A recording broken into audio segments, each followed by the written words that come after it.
السلام علیکم ورحمۃ اللہ وبرکاتہ نحمدہ ونصلی علی رسولہ الکریم اما بعد فاعوذ باللہ من الشیطان الرجیم بسم اللہ الرحمن الرحیم ربی اشرح لی صدری ویسر لی امری واحلل عقدۃ من لسانی لیفقہوا قولی۔ اللہ تعالیٰ قرآن پاک میں فرماتے ہیں وَإِنَّا اور بے شک منہم ان یہودیوں میں سے لفریقاً ایک گروہ ہے یلوون وہ مڑوڑتے ہیں السنتہم اپنی زبان کو بالکتابی کتاب کو پڑھتے وقت یعنی تورات کو پڑھتے وقت لتحسبوہ تاکہ تم گمان کرو اس کو من الکتابی کتاب سے وما ہوا اور نہیں وہ ہوتا من الکتابی کتاب سے وَيَقُولُونَ اور وہ کہتے ہیں ہوا یہ من عند اللہ اللہ کی طرف سے ہے وما ہوا اور نہیں وہ ہوتا من عند اللہ اللہ کی طرف سے وَيَقُولُونَ اور وہ کہتے ہیں علی اللہ اللہ پر الکاذبہ جھوٹ وہم اور وہ یعلمون جانتے ہیں۔ اس آیت میں یہودیوں کے ان لوگوں کا تذکرہ ہے جنہوں نے نہ صرف تورات میں تحریف و تبدیلی کی بلکہ دو بڑے جرائم بھی کیے۔ ایک یہ کہ وہ کتاب کو پڑھتے وقت اپنی زبانوں کو مڑوڑتے ہیں تاکہ لوگوں کو حقیقت کے خلاف تاثر دے سکے، اور دوسرا یہ کہ وہ کہتے ہیں کہ یہ اللہ تعالیٰ کی طرف سے ہے، لیکن اللہ تعالیٰ فرماتے ہیں کہ وہ حقیقت میں اللہ کی طرف سے نہیں ہوتا۔ جس طرح کے بدقسمتی سے آج کل امت محمدیہ میں بھی ایسے لوگ پائے جاتے ہیں۔ ہمارے نبی اکرم صلی اللہ علیہ وآلہ وسلم کی اس پیش گوئی کے مطابق آپ نے فرمایا لَتَتَّبِعُنَّ سُنَنَ مَنْ كَانَ قَبْلَكُمْ کہ تم لوگ ضرور پہلے لوگوں کی پیروی کرو گے۔ جس طرح کہ آج کل کسی مولوی سے کوئی مسئلہ پوچھا جاتا ہے تو پڑھتا تو قرآن کی آیت ہے لیکن مسئلہ خود بنا لیتا ہے، یعنی دنیاوی مفاد کی خاطر وہ مسائل ہی بدل ڈالتے ہیں۔ اللہ تعالیٰ سے دعا ہے کہ اللہ تعالیٰ ہمیں ایسی باتوں سے بچا کر رکھے۔ اللہ تعالیٰ فرماتے ہیں ما کانا نہیں ہے لائق لی بشرن کسی انسان کے ان یؤتیہ اللہ کہ دے اس کو اللہ تعالیٰ الکتابہ کتاب والحکمہ اور حکمت والنبوۃ اور نبوت ثم پھر یقولا وہ کہے للناسی لوگوں کے لیے کونو ہو جو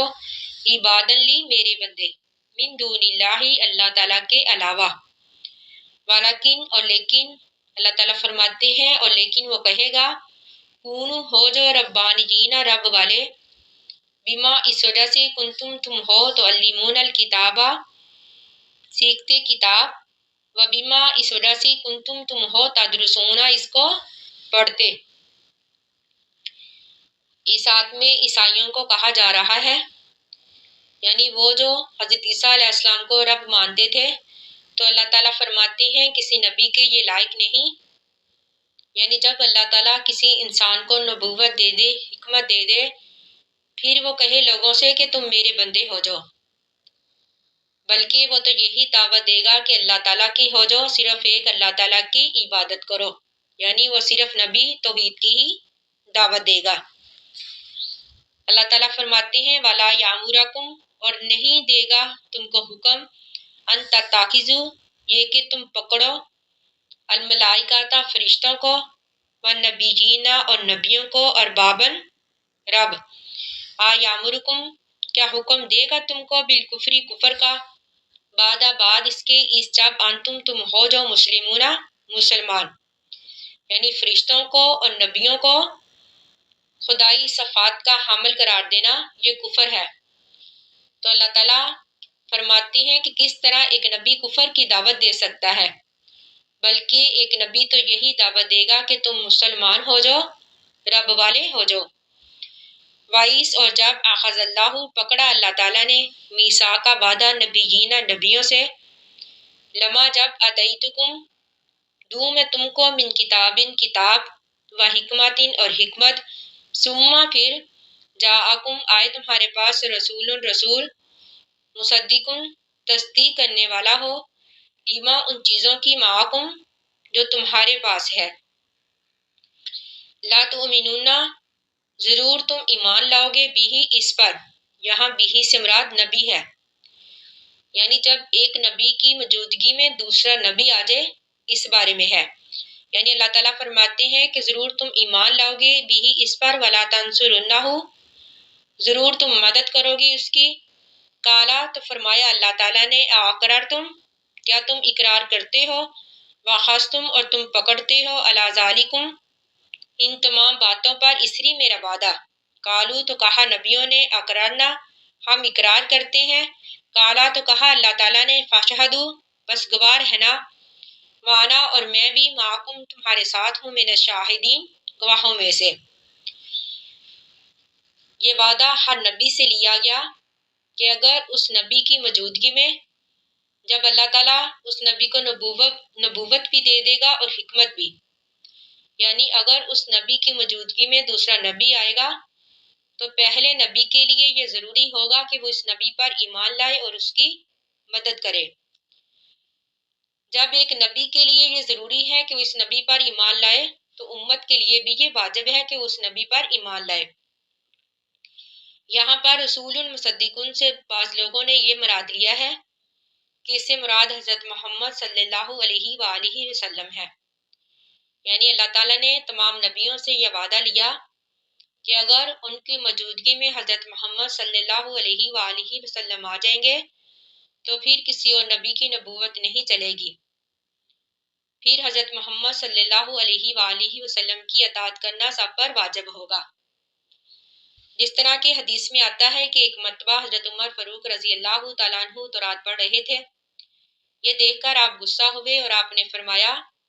کہ اگر حضرت موسیٰ علیہ السلام بھی زندہ ہو کر واپس آ جائے، اگر تم لوگ اس کی پیروی کرنے لگو گے تو یقیناً تم گمراہ ہو جاؤ گے۔ اس طرح اب یہ ضروری ہے کہ قیامت تک صرف حضرت محمد صلی اللہ علیہ وآلہ وسلم کی اطاعت ہی چلے گی، اور ہماری نجات بھی اب حضرت محمد صلی اللہ علیہ وآلہ وسلم کی اطاعت میں ہے، نہ کہ کسی امام کی تقلید میں اور نہ ہی کسی مولوی کی بیعت میں، یعنی کسی امام کی تقلید میں اور کسی مولوی کی بیعت میں ہماری نجات نہیں ہے، نجات صرف اطاعت محمد صلی اللہ علیہ وآلہ وسلم میں ہے۔ اللہ تعالیٰ فرماتے ہیں فمن تولا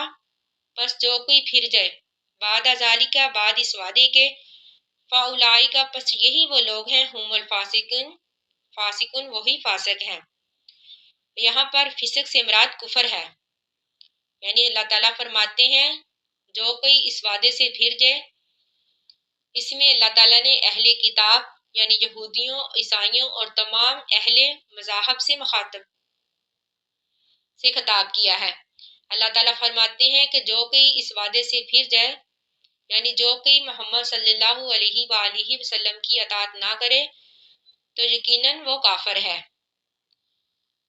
اللہ تعالیٰ سے دعا ہے کہ اللہ تعالیٰ ہمیں قرآن پاک کو پڑھنے، سمجھنے اور اس پر عمل کرنے کی توفیق عطا فرمائے، آمین۔ آخر دعوانا ان الحمد للہ رب العالمین۔ السلام علیکم ورحمۃ اللہ وبرکاتہ۔